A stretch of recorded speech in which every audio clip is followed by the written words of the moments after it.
Welcome to the Trailbreaker Podcast. I'm Aaron Feinberg. In this podcast, I explore what it takes to be a trailbreaker. Through intimate conversations with people carving new paths across the landscape of business, art, and sport, we dig in on how to excel across seemingly disparate endeavors. What drives people who manage to succeed multidimensionally? Is it how they think? Is it meticulous planning and follow-through? Or is it some measure of delusional optimism? My guest today is Ethan Estess, a marine scientist, artist, and surfer who communicates the message of ocean stewardship through his sculpture. His artwork has been exhibited at venues like the World Economic Forum, the San Francisco International Airport, the Getty Museum, and Kelly Slater's Surf Ranch. We talked about his love of bluefin tuna, how it's okay to have multiple passions, and how all of the good things that have happened in his career have come from friendships. Good afternoon, Ethan, and thank you so much for having me in your art studio down here in Santa Cruz. Thanks, Aaron. Stoked to have you here. So you are the first podcast guest I've had that I get to sit across from face to face. So thank you, vaccines, and glad to know that you and your family have been healthy throughout this entire wild ride. Yeah, hooray for science. It's real lucky. We're really lucky to be here now. It's great.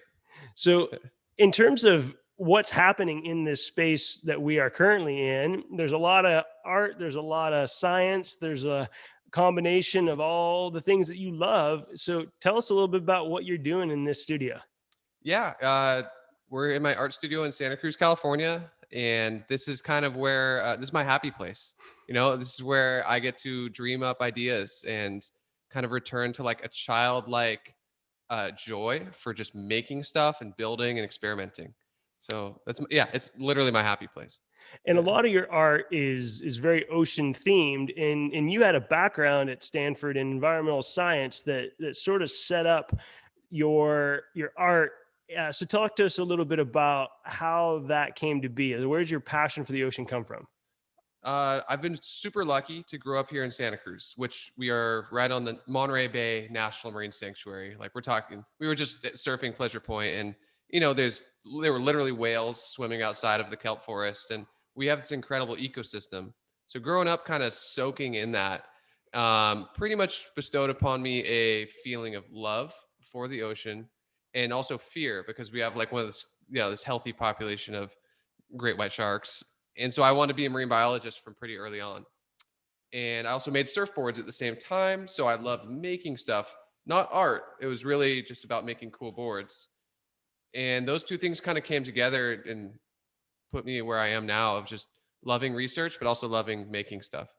And the research that you have done and continue to do on some level is focused on tuna, correct? Yep. My interest in sharks ultimately led me to study bluefin tuna especially. They're actually very similar in their adaptations. So the lab I worked in studied both great white sharks and bluefin tunas at Stanford University. So that's been really cool, because I love sharks, but tunas are so fascinating on a global stage. They're a commodity. They're a cultural, symbol in Japan. And I really love studying them for those reasons. And what you shared with me about your trajectory through Stanford, I thought was pretty fascinating. You had an environmental science track, but you really did blend it a lot with art.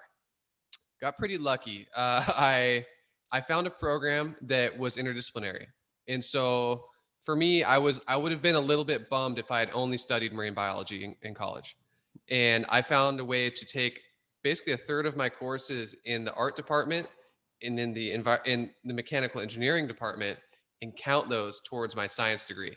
So I mean, still don't know how they let me do that, but it was perfect, because it was what I needed to grow and find myself.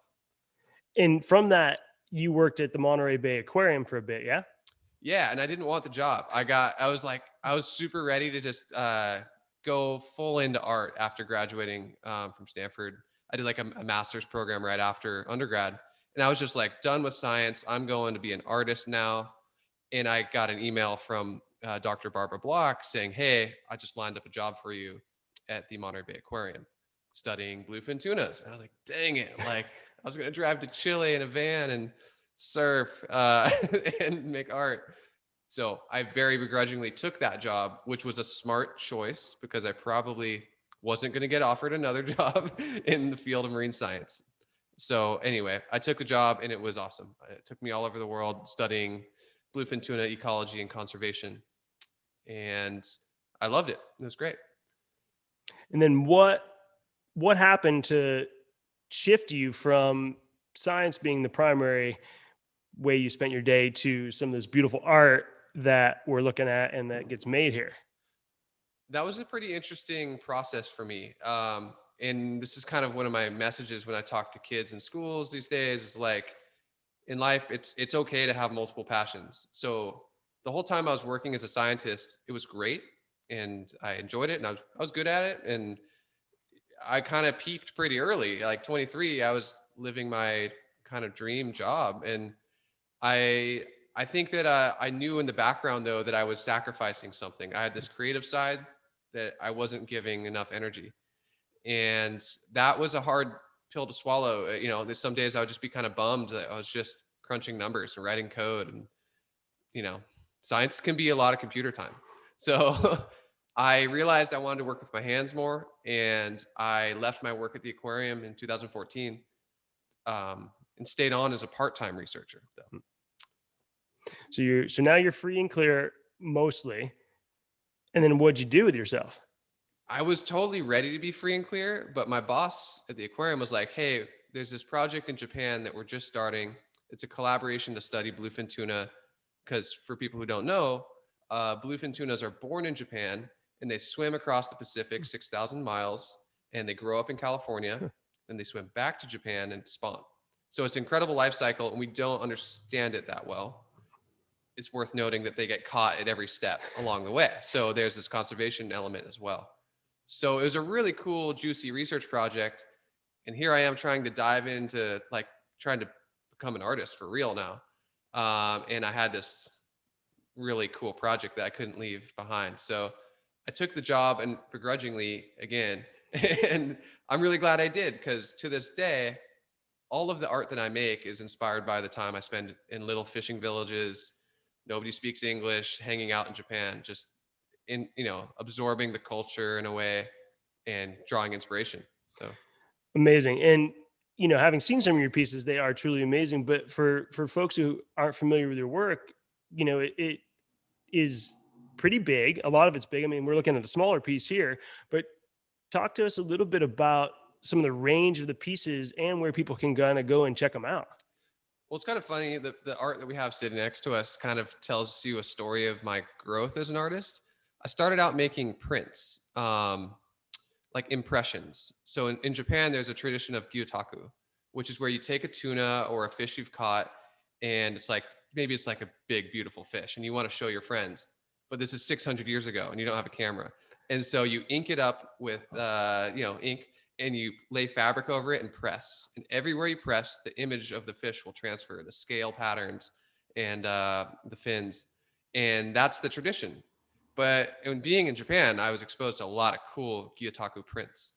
But I realized that, okay, even if I became like a Jedi master of gyotaku, like there's still going to be better artists. And it wasn't a new direction. So I kind of internalized this quote, this scientific reference that by the year 2050, there's estimated to be more plastic in the ocean than fish if you weigh up the mass of both. And I'm like, hey, that's kind of heavy, like well, literally, but it conceptually, it's just so far out that that's what we've done to our ocean. And so I started printing on things that were like plastic and non-biodegradable, then comparing them with things like this seaweed that is degradable, will break down in a matter of weeks, telling a story through art that would get people to care, hopefully. So that's what those were. And I've sold very few of these prints, right? So I made a lot of them and it was good creative exploration, but I never made money. And I wasn't able to pay the rent on the studio through that alone. So that was part of my growth as an artist, of finding my bread and butter, what can keep the lights on, what I like making. And that's when the rope artwork came in. Yeah, tell us, this is mostly or all reclaimed, what, crab line or fishing line? Yeah, yeah. Crab, in this case, here in California, we have a very active crab fishery, and they change out their gear, the rope that they use to tie off to their traps. They change it out every couple of years, depending on the fishery. Um, and they don't have a real good way to recycle it, essentially. So it almost all goes into the landfill and just sits there forever. So I started leaving my business card at the docks and just starting to accumulate all of this material. Fishermen would call me saying, "Hey, get up here. I'm going to do a dump run tomorrow. Like, come get it." And I, in my studio, I have thousands of pounds of ropes cubbied away. It's free. And I learned that I could essentially paint with it. This pattern is something that I was exposed to in a temple in Japan, just walking around on a random day. And I saw that there was this Japanese wave pattern that they also make in the rock gardens as well. And I realized that it was just incredibly beautiful, simple, and evocative of like, that's motion. That's a dynamic ocean. And I realized that the linearity of it would lend itself to the lines that I was seeing coiled up around the docks in the harbors in Japan. So that's where the inspiration came from. And this style has also taken form. I think there's a massive whale tail you made, right? Actually, yes, that was the first piece of art I made out of rope. I was working at the landfill in San Francisco. Recology is the utility, and that company has an artist in residence program that's been going for 20 years, and they give artists like me access to the trash, like hard hat, yellow vest, shopping cart, sign your life away, liability wise, and Pick away. go digging. Yeah. And that's where one of the places I also came across this idea of rope as a major industrial waste. So cool. And where'd that whale tail wind up? That was a lucky experience. And it's kind of what was my first successful art piece. It motivated me to want to continue. It got picked up for a group show at the San Francisco airport in 2012. That was my first big deal. And got to display it in Terminal 3 front and center.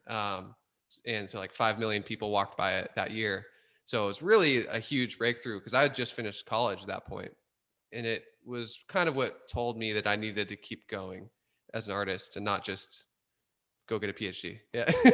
Yeah. The world sends you those messages, and it's, if you're wise, you pay attention. And it seems like your exposure as an artist, the size of your projects, the fact that you're in this studio now, and I think you're moving to even a bigger one too, right? And it just seems like you're continue to be on the up and up. And I think there's some really, I think, pivotal people that had fallen into your world outside of your family and your loved ones that always supported you. Tell me a little bit about some of those key players that really provided some really good insight support for you. Yeah. So one of the things I learned pretty early on as an artist is that there's a huge amount of room for growth and cross-pollination with nonprofits. So I've started out working with a group called Sustainable Coastlines Hawaii. They do these huge beach cleanup campaigns on Oahu, where I would just visit as a surfer. And I realized that, hey, if you walk around the corner from the North Shore on Pipeline and all that, there's beaches just totally covered in plastic. So I started collaborating with them, kind of highlighting their cause about, the need to move past single-use plastics and using my art to advocate for that. And we created friendships there that have pretty much led to all the good things that have happened in my career. One of the key players that kind of boosted me in a way that I just never expected was, just by working on Oahu, I kind of fell in with the Johnson family. The musician Jack Johnson is very passionate, along with his wife Kim, about promoting sustainability generally, but specifically fighting single-use plastics and promoting sustainable agriculture. So again, it was this alignment where it's like, this is what I'm dedicating my art and my life to, and so are they. And it just kind of fell in where we've been working together ever since. So amazing. And then once you're kind of in, I always like to say that all the good people hang together. And it's sort of like, and you are one of those people. It makes complete sense that someone who's on their authentic path and following all the things that matter to them and that are good for the world, etc., it's gonna eventually, if you stay the course, it's gonna result in some really amazing people that show up and help you, and also who get inspired by you. So there's Jack Johnson, his family, and then from that, you got connected with Kelly Slater in the surf ranch and got a piece down there too, right? Yeah, that was funny. I made this sculpture out of 20,000 golf balls that were collected out of the ocean off of Pebble Beach, California, very close to here. And golf balls, it turns out, have all kinds of weird proprietary rubbers and compounds inside of them that could be quite harmful in the marine environment. So a local teenager had collected 50,000, just holding her breath, diving down with her dad and with her friends. And she sent me an email and said, "Hey, do you want to make a sculpture to raise awareness about this issue? I've got 50,000 golf balls in my garage." And I'm like, oh my gosh, like this is going to be serious. Not just like, I Googled it right away. How much does a golf ball weigh? And they're heavy, they're dense. And 20,000 golf balls is about 3,000 pounds. So I welded this giant wave sculpture out of steel, covered it in golf balls, collected out of the ocean. And we crowdfunded the whole thing. So, cause that doesn't just build itself. It's super expensive material. It's worth noting, we built it on a trailer, like a flatbed, so I could tow it around to different events. And when I was thinking about, okay, who needs to see this? Who would be a good advocate for this issue? Kelly Slater was the first person that came to mind, because he's like a pro level golfer in addition to being like one of the best surfer in the world. So I hit him up on Instagram and I'm like, "Hey Kelly, like I'm building this thing. I'm friends with the people at WSL. They're supportive, but we need your green light to be able to show it at the surf ranch." And he shot right back like, "Sure, like who do I need to talk to?" I was like, "Oh, dang." So we brought it, we debuted that sculpture for the Freshwater Pro surf contest at the surf ranch and got tons of people barreled. Like, everybody wants to surf the wave, but we had like a consolation prize, which is the sculpture that was interactive. You can stand inside the wave and like pretend you're getting barreled and think critically about what does it mean when we don't take care of the ocean. This is like it's like a personal reflective piece where you're in there and like, it's a lot of waste like that we have dropped out there.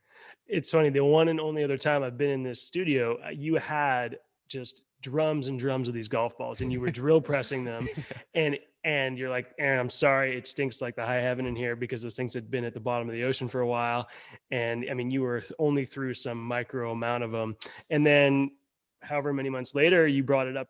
You trailered it up to San Francisco, and I got to get in that wave, and there's a picture of me getting barreled. I don't know if I'm in there with my little girl or not, but maybe we'll post it for everybody. Heck yeah. Nice. Yeah, no, they stank because they had a biological growth on them from soaking in the ocean. And yeah, the whole studio smelled. But, and that's kind of part of the story, is that these things, they roll around on the seafloor and either they get like encapsulated with growth, or that rolling movement essentially sandblasts them. And so they start losing their outer layers of plastic, and they have these like heavy metals in their cores that heavy metals can wreak havoc on invertebrates and stuff. So they're pretty toxic. And then there's thousands, I would say millions of them still in the water off of Pebble Beach. Yeah, I mean, kudos to that girl and her father for grabbing 50,000 of them. That's impressive. Yeah, that's Alex Weber at the Plastic Pickup. She's really inspirational. Yeah. Right on.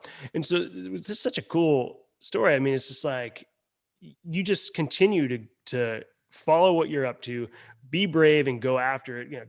Email Kelly Slater. I mean, you also, I think there's that great story of you toting a piece of art down to San Diego without actually even really being invited to the art show. Is that right? Yeah. That's actually the first time that I connected with Jack Johnson on about art anyway, was that I had heard about this art show that was part of the United Nations environment program. And it was at a conference on plastic pollution in San Diego. And I'm like, how did I not hear about this? Like, I got to get in there. And I called the young lady who had organized the event. I was like, "Hey, could I bring a piece in?" And she's like, "Well, an artist just dropped out, so I have a blank spot on the wall." And this is like the day before the event. I'm like, I'll get it there by nightfall. And I jumped in my car with a piece of art, drove it down, got the art in the show. And the next day I drove home. I just felt worthwhile. I don't know why. And the next day I got a picture of Jack um, standing with my art, like in a text that said, "Hey, Jack and his wife really like your art. Like they want your piece." And I'm like, they can have it. Like they're legends, you know? And it turns out they had funded the whole art show in the first place. So I'm like, they freaking earned it, you know? Like it's theirs. And that just led to a conversation, email, and a friendship, you know, just we've been friends since. And it's funny thing is the email that I followed up with them, I was like, "Hey, PS, someday I hope to make a big wave sculpture on Oahu, and let me know if that sounds cool," or something like that. And they shot back like, "Yeah, like that sounds really cool. Let's talk." We ended up meeting up in Japan, backstage at a festival that Jack was playing, like super randomly. And I'm like, "Hey," and we're like, "Hey, let's make this wave sculpture happen." And so they helped fund it in part, and they created a coalition with Sustainable Coastlines Hawaii, Turtle Bay Resort, Hydro Flask, all these cool brands, the World Surf League. And all of a sudden it was just, the pressure was on, like, okay, we built a coalition and now I just need to build this thing. And I had 3 weeks and I put together an interactive wave sculpture, all made out of like discarded rope and trash collected off the beach. So it's like, you never know how like a random act of just like sending it down the coast to put your art in a show is going to all of a sudden turn into the biggest opportunity of your career, you know? So I mean, it's a testament for so many things that this show, I feel like, is really all about. It's like you gotta be willing to be whatever you want to be. You can be so many different things at the same time. You gotta be willing to put the feet in one foot in front of another, or get behind the wheel and go. You gotta ask for what you're looking for. You gotta repeatedly ask. It's so awesome, and to see this progress. And so it's getting bigger and bigger and bigger. So you've got a couple other things that are happening that are currently in the pipeline or soon to come. So, maybe when we, as a wrap up, let's hear a little bit about, what the next step is for you. It's kind of one of those random stories where it's like, I met this dude at a fundraiser for like the surf industry, like in the conservation, and he's a nice older gentleman sitting next to me. We made small talk, remembered his name, and that was it. And ended up running into him at a bar on the North Shore, like the only bar, Lele's. And I'm like, "Hey, Randy, how's it going?" We had a beer, and that was it. And then I get a call from him like 6 months later. "Hey, Ethan, I got this art project I think you'd be perfect for. Can you make me one of those whale tail sculptures? But can you make it last 100 years?" And I'm like, "Oh, dang. Like, this is the call I've been waiting for." Because I had an idea already that Mhm. I could wrap a form in metal cable instead of just rope, and make something that was permanent and spoke to the heaviness of the impacts of like industrial shipping on whales, because they get hit by cargo ships, they get hit by all different types of large ships. And I thought the metal could speak to that issue. And so Randy dialed me in and put me at the front of the line. I pitched it to the city of Huntington Beach, and I'm about to start building this thing. So giant 12-foot tall blue whale tail that's diving down into the ocean, into the sidewalk in Huntington Beach. Amazing. And so from start to finish, what do you estimate it'll be to pull it off? Timeline Yeah. wise, once the funding drops, I have no idea. Yeah. Okay. Here's the funny part of the story, and hopefully nobody's listening who is worried about this, but I've actually never welded stainless steel a day in my life. I've welded other materials. So good news is I'm working with my neighbor who is a professional fabricator. We're going to weld the structure. I'm working with an engineer who's going to make sure it's all safe, and we're just going to send it. So it could take 6 months, maybe 8 months. I have literally no idea. Yeah. But you've got this track record, right? Is you've done this before. Is, whether it's welding or it's, something else. It's like, I feel like once you get in the habit, whether you learn the habit or whether you just always believe, through this concept of delusional optimism, and then the experience you gain each time you break a new trail, I just think it builds and it builds and it builds. So I have no doubt, and I'm sure those who know and love you don't doubt either, that you'll pull this thing off big time. Thank you. Oh, I think to a certain extent, taking risk as an artist is really important. That's where the learning happens, and also where these kind of like quantum leap experiences are, because like this is by far the most expensive project I've made, and hopefully I can make more pieces of this scale. And so you definitely have to take risk, and I think that's also creatively, like, and just personally, that's why I shifted towards art. Because science, I kind of knew what to expect. I would show up every day, you know, 10 months of computer work and 2 months of field work. It's pretty cool, but still it was a little predictable that I would just be sitting at a computer for the rest of my career. And so I really shifted to art because of the never ending challenge. It's essentially about creating problems that nobody else has created and then figuring out how to solve them before in a way that's never been done. So, And yeah. you know, watching you in your progression too, and how you've designed your life, you know, you were tracking to this potential career in life that maybe wasn't going to make you as happy, but now it's like you've got this studio back in your hometown, which you love. You're doing projects at a scale that, you know, bring you joy, challenge you, excite you. You know, you're going to get married soon. You know, you bought a new house. You've got all of this just amazingness, and it's just so fantastic to see, because I remember, you know, us talking a couple of years ago about, you know, just what you were trying to call in, and what you were up against, and the challenges, and this, that, and the other thing. And it's just so cool to see the fact that, you know, you pulled it off. It's great. I appreciate that, man. It's good to have the perspective, because like the day to day is like put one foot in front of the other, like keep cranking out the art. And it's easy to lose track of where it started, like making prints that don't sell. It's fun, but like you're not going to make a living on it. To have all of a sudden been to a position where I'm like, oh wow, like this is the biggest project I've ever made. Like that learning curve has been pretty intense, and I appreciate the perspective. Yeah, For sure. yeah. Well, look, I appreciate you and welcoming you into the studio and getting a chance to have this conversation, and all the best, and excited to see this Huntington Beach whale tail when it's done. And I don't think it's the biggest yet. I think there's just more and more coming. So We'll see how it goes. I appreciate it, my friend. Good to see you. Hey, thank you, Aaron. The Trailbreaker podcast is created by Aaron Feinberg, with production support provided by Michael Morey. More interviews and videos can be found at aaronfeinberg.com.